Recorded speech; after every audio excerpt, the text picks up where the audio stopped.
নমস্কার, আমি বাবলু সামন্ত, all India বন্ধু মিলন কল্যাণ কমিটির চেয়ারম্যান। সামনে 31 তারিখে শুভ ঈদ।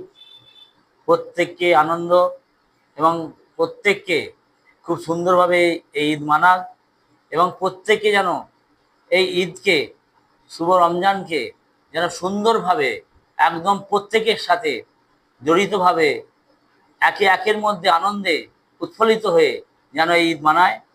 তার সাথে সামনেই আসছে আমাদের হচ্ছে 1432 সাল, পয়লা বৈশাখ।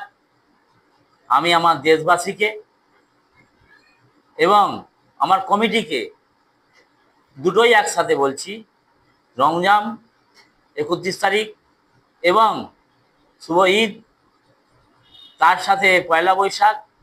প্রত্যেক দেশবাসীকে, আমার প্রত্যেক ফ্যামিলিকে, আমার 1,22,00,000 ফ্যামিলিকে, আমার সমস্ত দেশবাসীকে জানাই ঈদ এবং পয়লা বৈশাখের শুভকামনা। আপনারা ভালো থাকবেন, আগামী দিনগুলো আমাদের ভালো কাটুক, সুন্দরভাবে থাকবেন, স্বচ্ছভাবে থাকবেন এবং সৎভাবে জীবনযাপন করবেন। আর এই সুন্দরভাবে আনন্দ করবেন নববর্ষে এবং ঈদে। আপনারা ভালো থাকবেন, সুখে থাকবেন।